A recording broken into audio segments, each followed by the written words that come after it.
வணக்கம். ஜவை ஜக் ஃப்ரம் ஜவாத்பட்டி புதூர், பவர் ரைட்டர் அப்படிங்கிற யூடியூப் சேனல் மூலமாக உங்களை மீண்டும் சந்திப்பு ரொம்ப மற்ற மகிழ்ச்சி.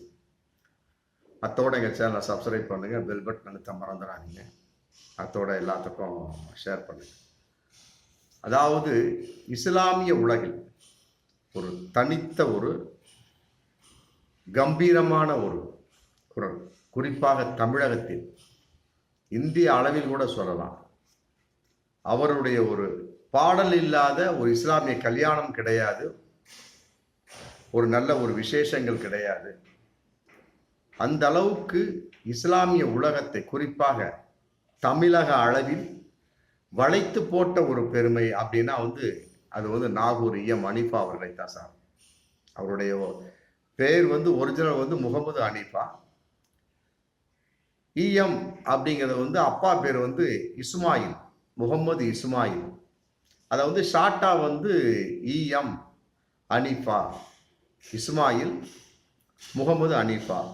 நாகூர் அப்படிங்கிறது அப்பாவுடைய பூர்வீகம். அதனால அப்பாவுடைய பூர்வீகத்துக்கு அவர் கரெக்டா வந்துடுறார். அதனால நாகூர் இஸ்மாயில் முகமது ஹனீஃபா. 25/12/1925 ராமநாதபுரம் வெளிப்பட்டணத்துல பிறக்கிறார். அம்மா பேர் மரியம் பீவி. முகமது இஸ்மாயில் அவர்களுக்கும் மரியம் பீவிக்கும் மகனாக, அதுவும் 3வது மகனாக பிறக்கின்றார் நாகூர் இஎம் ஹனீஃபா. வெண்கல குரலுக்கு சொந்தக்காரர். ஆமா, இவர் இஸ்லாமிய பாடல்கள் மட்டும் கிடையாது, நூற்றுக்கணக்கான பாடல்கள் பாடியிருக்கிறார். திராவிட முன்னேற்ற கழக கட்சியில் தன்னை ஒருங்கிணைத்து கொண்டு திமுக கழக பாடல்களையும் பாடியிருக்கிறார். மற்றபடி சினிமா பாடலும் பாடியிருக்கிறார். ஆமா, செம்பருத்தி அப்படிங்கிற படத்துல நட்ட நடு கடல் மீது நான் பாடும் பாடல், அதுக்கு சைட்ல வருவார். அப்புறம் செய்யாறு ரவி அவங்க இயக்கத்துல ஒரு படம் எடுத்தாங்க. அதுல பிரபுவோடு கலந்த ஒரு சாங் சம்பந்தப்பட்டல அதுல ஒரு பாடல் பாடிருக்காரு. அப்புறம் பழங்கால படம் பாவம் மன்னிப்பு. எல்லோரும் கொண்டாடுவோம், எல்லோரும் கொண்டாடுவோம், அல்லாவின் பெயரை சொல்லி நல்லோர்கள் வாழ்வை எண்ணி, அல்லாவின் பெயரை சொல்லி நல்லோர்கள் வாழ்வை எண்ணி, எல்லோரும் கொண்டாடுவோம், எல்லோரும் கொண்டாடுவோம். டிஎம் சவுந்தரராஜன் குரலையை விட அப்படி துள்ளி பாய் அந்த குரல். ரொம்ப அற்புதமான ஒரு குரல். அந்த பாடல் வந்தப்ப இஸ்லாமிய இந்துக்களின் ஒற்றுமை ரொம்ப அற்புதமாக பேசப்பட்ட ஒரு பாடல். ஆமா, திமுக கழகத்தை பொறுத்த வரைக்கும் ரொம்ப அற்புதமான ஒரு பாடலாம் பாடியிருக்கிறார். ஆமா, தமிழகத்தின் தலைவனவன், தரணி போற்றும் நெஞ்சவரம், நெஞ்சமானு மண்ணு வந்த அண்ணாவின் தம்பியவன், அருமை தலைவன் வாழியவே, அது ஒரு பாடல். அப்புறம் கள்ளக்குடி கொண்ட கருணாநிதி வாழ்கவே, இந்த பாடல்லாம் மறக்க முடியாத ஒரு பாடல். ஓடி வருகிறான் உதய சூரியன், அந்த சாங்கு என்ன. அப்புறம் அண்ணா இறந்ததுக்காக ஒரு பாடல் பாடினார். அது இன்னைக்கு எங்கே சென்றாய் அண்ணா நான் தேடுகின்றேன் அப்படிங்கிற மாதிரிலாம் ஒரு பாடல்.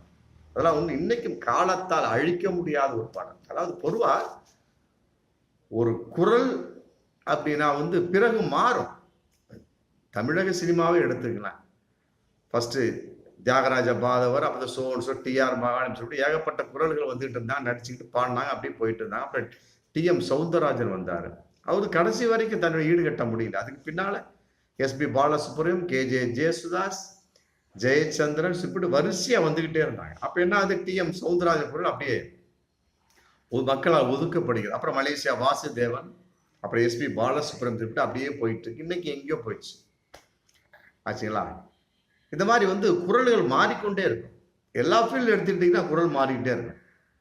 ஆனா இஸ்லாமிய ஆன்மீக பாடல் அப்படின்னு வரக்கூடிய சமயத்துல இன்னைக்கு இஎம் ஹனீஃபா தான். எத்தனையோ பேர் பாடியிருக்காங்க. அதுக்கு பின்னால ஏஆர் ஷேக் முகமது அப்படிங்கிற ஒரு பாடினார். ஆமா, அவருடைய ஃபேமஸ் பாடல் ஈச்சை மரத்து தமிழகத்து இன்பச்சோலை நபிநாதரை இறைவன் தந்தான் அந்த நாளையில், இறைவன் தந்தான் அந்த நாளையில். அது அந்த நேரத்துக்கு ஃபேமஸ், இன்னைக்கு ஃபேமஸ் தான். அப்புறம் இன்னொரு சாங் இப்போ நிறைய பாடியிருக்கார் ஏஆர் ஷேக் முகமது அப்படிங்கிறது. அவர் வந்து சினிமாவில் பாடியிருக்கிறார். அபூர்வ ராகங்கள் அப்படிங்கிற ஒரு பாடத்தில் பாடியிருக்கிறார். அற்புதமான ஒரு பாடல் அது. கை கொட்டி சிரிப்பார்கள் அந்த பாடல், அந்த அடிப்படையில் வந்தது எம்எஸ் விஸ்வநாதன் வந்து இதுக்கு பிடிச்சி போட்டு பாடினாங்க. அப்புறம் இவரே வந்து இஸ்லாமிய பாடலாம் பாடினார். ஆமாம், தமிழகத்து தர்காக்களை பார்த்து வருவோம், தூய வழி காட்ட சொல்லி கேட்டு வருவோம், இறை வணக்கம் புரிபவர்க்கு எளிதில் நடக்கும், இறை வணக்கம் புரிபவர்க்கு எளிதில் நடக்கும், இரசூல் நபி நாயகத்தின் ஆசி கிடைக்கும், தமிழகத்து தர்காக்கள். அந்த பாடல் வந்து பட்டி தொட்டியெல்லாம் பரவி ஏஆர் ஷேக் முகமது பாடல். அது இரண்டாம் பாகமாகவும் பாடினார். அவர் பாட்டு ஏகப்பட்ட பாடல், நூற்றுக்கணக்கான பாடல் பாடியிருக்கிறார். ஆனால் அதற்கு பின்னால் வந்து அவர் பாடவில்லை. ஆனால் அந்த குரல் வந்து இன்றைக்கு வரைக்கும் நிலைத்ததா அப்படின்னா இல்லைன்னா நம்ம சொல்லணும்.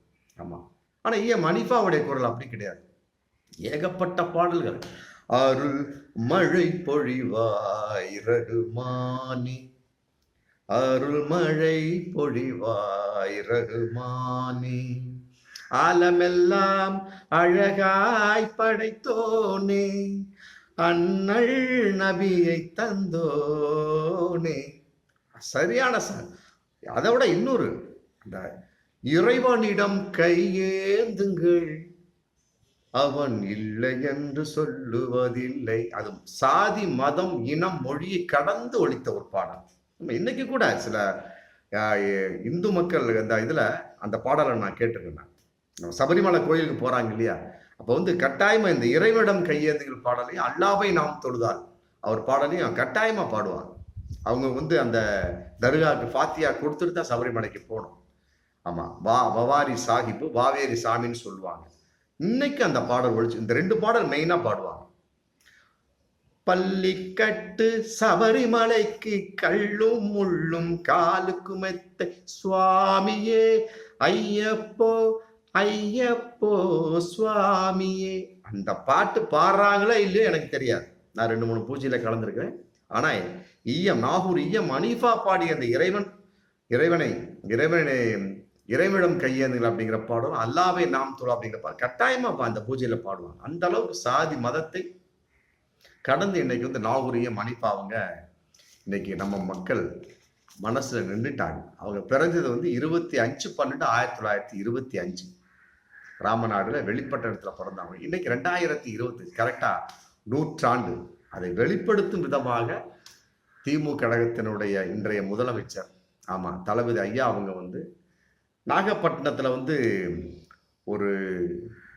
அவர் பிறந்த அந்த நாகூர்ல தைக்கால் தெரு அப்படின்னு ஒரு தெரு இருக்கு. ஹனீஃபா அவங்க அந்த தெருவில் தான் பிறந்தாங்க. அந்த தெருவை வந்து இசை முரசு நாகூர் ஹனீஃபா அப்படின்னு போட்டு இன்னைக்கு பேரை மாத்திருக்காங்க. உண்மையிலேயே பாராட்டக்கூடிய விஷயம். அதையெல்லாம் விட சில்லடி கடற்கரை செல்லும் வழியில ஒரு சில்ட்ரன்ஸ் பார்க் ஒன்று புதுப்பிச்சுட்டு இருக்கிறாங்க. அதற்கும் வந்து இசை முரசு நாகூர் ஹனீஃபா போட்டு நூற்றாண்டு இசை முரசு ஹனீஃபா நூற்றாண்டு நினைவு பூங்கா அப்படின்னு சொல்லிட்டு மு.க. ஸ்டாலின் ஐயா அவங்க வந்து பேரை வச்சிருக்கிறாங்கன்னா உண்மையில பாராட்டக்கூடிய விஷயம். திமுக கழகத்தில் அவர் அற்புதமாக அவர் பாடல்களை எழுதினார் பாடினார் அப்படிங்கிறது மட்டும் இல்லாம பொதுவாகவே மக்கள் மனதில் நின்றவர். சாதாரணமா இப்போ விவேக் பாருங்க, இறந்துட்டாரு. உடனே ஒய்ஃபு கேட்டாங்க, உடனே அந்த தெருவில் இருந்த அவர் பேரை வந்து சின்ன கலைவாணர் விவேக் அப்படின்னு சொல்லிட்டு மாத்திட்டார். அது மாதிரி வந்து மக்களுடைய ஆசைகளை எந்த அளவுக்கு நிறைவேற்ற முடியுமோ அந்த அளவுக்கு இந்த திராவிட முன்னேற்ற கழக ஆட்சி திராவிட மாடல் ஆட்சி செய்து கொண்டிருக்கிறது. உண்மையில அந்த வகையில இஸ்லாமிய அந்த குரல், அந்த உலகத்திற்கென்று சொந்தமான ஆன்மீகத்திற்கென்று பாடல் குரல் ஆமா, இன்னைக்கு அந்த கம்பீரமான குரல் பட்டி தொட்டி எல்லாம் இன்றும் ஒழித்து கொண்டிருக்கக்கூடிய இஸ்லாமியினுடைய ஒவ்வொரு சுபகாரியங்களிலும் அந்த குரலை நம்ம பார்க்கலாம். அப்படிப்பட்ட ஒரு குரலுக்கு சொந்தக்காரர் எம் ஹனீஃபா அவர்களுடைய 100ஆண்டு விழாவை நாம் போற்றுவோம். ஆமா, அதாவது 25/12/2025 அவருக்கு 100ஆண்டு விழா நிறைவு முடியுது. 100ஆண்டு விழா ஆரம்பம் என்பது 25/12/2024 99 முடியுது.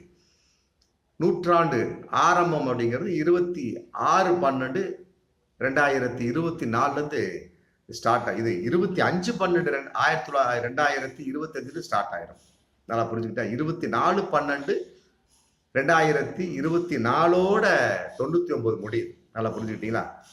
25/12/2024 இருந்து 100ஆண்டு விழா ஸ்டார்ட் ஆகுது. அது 24/12/2025 முடியுது. அந்த ஒரு வருடமும் அவருடைய நம்ம புகழை கொண்டாடுவோம். உண்மையிலே இது பாராட்டக்கூடிய விஷயம். நாம இதன் மூலமாக நம் திராவிட முன்னேற்ற கழகத்திற்கும் ஐயா மு.க. ஸ்டாலின் அவர்களுக்கும் நம்ம எங்களுடைய மனமார்ந்த நன்றி தெரிவித்துக் கொள்கின்றோம். இவைகளுக்கெல்லாம் உறுதுணையாக இருந்து செயல்பட்ட அனைத்து உள்ளங்களுக்கும் எங்களுடைய அன்பார்ந்த நன்றியை காணிக்கையாக்கி கொள்கின்றோம். அதையெல்லாம் விட இன்னொரு விஷயம் என்னன்னு சொன்னா, நாகூர் எம் ஹனீஃபாவை பொறுத்தவரை திமுகவினுடைய பழைய எம்எல்சியா இருந்தவர். பொறுப்பில் இருந்துக்காங்க, பழைய எம்எல்சியா இருந்தவங்க. அப்புறம் எம்எல்ஏவாக போட்டி போடக்கூடிய ஒரு சந்தர்ப்பம் ஏற்பட்டு தோல்வி அடைந்தவர்கள். அதற்காக அவர் கலங்கவில்லை. ஆமா, கலைஞர் கருணாநிதி காலத்திலே அப்படி ஒரு சூழல் ஏற்பட்டது. எப்படி ஏற்பட்டாலும் சரி, ஆமா, அவர் அரசியலிலும் நிலைத்து நின்றார். இஸ்லாமிய ஆன்மீக பாடல்களும் இன்றும் நிலைத்து கொண்டிருக்கிறார். மற்றபடி இஸ்லாமத்தை கடந்து ஆமா இந்து கிறிஸ்துவம் மற்றபடி இன்னும் ஏகப்பட்ட தலித் மக்கள், தாழ்த்தப்பட்ட மக்கள், பிற்படுத்தப்பட்ட மக்கள் சொல்லி சாதி இனம் மொழி கடந்து நம்ம ஒரு இஸ்லாமியராக இருந்து பிறந்து இறந்தவர். அவர் இறந்த ஆண்டு இப்ப 8/4/2015 இருந்தார். 8/4/2015 இருந்தார். ஏகதேசம் ஒரு 90-91 வருடங்கள் உயிரோடு இருந்து தன்னுடைய நிலைப்பாட்டை வெற்றிகரமாக செயல்படுத்தி சென்றிருக்கிறார். அன்னாருடைய ஆன்மா ஆமா இறைவனிடம் சாந்தி அடைய வேண்டும். அவருக்காக நாம் பிரார்த்திப்போம். ஆமா, இறைவனை நோக்கி பிரார்த்திப்போம். அதையெல்லாம் விட அவருடைய 100ஆண்டு முழுவதும் அவருடைய புகழை நாம் கொண்டாடி கொண்டே இருப்போம். அப்படிங்கிறதா அவருக்கு நாம் செய்யக்கூடிய மிகப்பெரிய ஒரு 100ஆண்டு அஞ்சலியாக இருக்கு. பார்ப்போம் மீண்டும் அடுத்த வீடியோ. நன்றி.